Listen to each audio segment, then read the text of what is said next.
പെൻഷനുമായി ബന്ധപ്പെട്ട ഏറ്റവും പുതിയ അറിയിപ്പാണ് നിങ്ങളുമായി ഷെയർ ചെയ്യുന്നത്. വിശദമായ വീഡിയോയിലേക്ക് പോകും മുമ്പ് നിങ്ങൾ ആദ്യമായിട്ടാണ് ഈ ചാനൽ കാണുന്നതെങ്കിൽ ഇപ്പോൾ തന്നെ ഈ ചാനൽ സബ്സ്ക്രൈബ് ചെയ്യുക.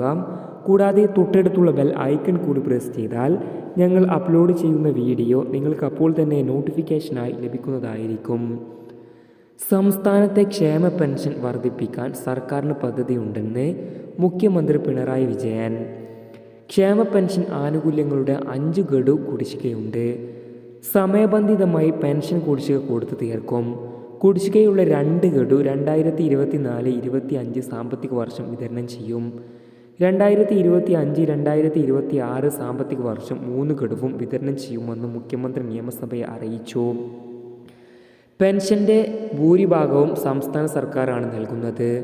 നാമമാത്രമായ കേന്ദ്രവിഹിതം ലഭിക്കുന്നത് ദേശീയ വാർദ്ധക്യകാല പെൻഷൻ, ദേശീയ വിധവാ പെൻഷൻ, ദേശീയ വികലാംഗ പെൻഷൻ എന്നീ 3 പദ്ധതികൾക്കാണ്. ശരാശരി 6.80 ലക്ഷം പേർക്ക് മാത്രമാണ് ഇത് ലഭിക്കുന്നത്. അതേസമയം സംസ്ഥാന സർക്കാരിൻ്റെ സാമൂഹിക സുരക്ഷാ പെൻഷൻ ഗുണഭോക്താക്കൾ 62 ലക്ഷം വരുമെന്ന് മുഖ്യമന്ത്രി പറഞ്ഞു. കേന്ദ്ര സർക്കാർ ആനുകൂല്യത്തിൻ്റെ വരുമാന പരിധി പ്രതിവർഷം 25,000 രൂപയാണെങ്കിൽ സംസ്ഥാന സർക്കാർ വരുമാന പരിധിയായി നിശ്ചയിച്ചത് പ്രതിവർഷം 1 ലക്ഷം രൂപയാണ്. സാമൂഹിക സുരക്ഷാ പെൻഷൻ ഇനത്തിൽ ലഭിക്കുന്ന നാമമാത്രമായ കേന്ദ്രവിഹിതം പെൻഷൻ നൽകാൻ വേണ്ട തുകയുടെ വെറും 2% മാത്രമാണ്. കടുത്ത പണഞ്ഞെരുക്കൽ നേരിടുമ്പോഴും അവശ്യ ജനവിഭാഗത്തെ ചേർത്ത് പിടിക്കുന്ന സമീപനമാണ് സർക്കാർ സ്വീകരിക്കുന്നത്. സാമൂഹിക സുരക്ഷാ പെൻഷൻ കുടിശ്ശിക തീർത്തും നൽകണമെന്ന കാര്യത്തിൽ സർക്കാർ പ്രതിജ്ഞാബദ്ധമാണ്. നിലവിൽ ഈ ഇനത്തിൽ 4,250 കോടിയാണ് കുടിശ്ശികയുള്ളത്. 2024-25 സാമ്പത്തിക വർഷത്തിൽ കുടിശ്ശികയുടെ ഭാഗമായി 1,700 കോടി രൂപ വിതരണം ചെയ്യും.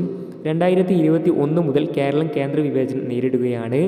3 വർഷം കൊണ്ട് കേന്ദ്ര ഗ്രാൻഡിൽ 19,000 കോടിയുടെ കുറവുണ്ടായി.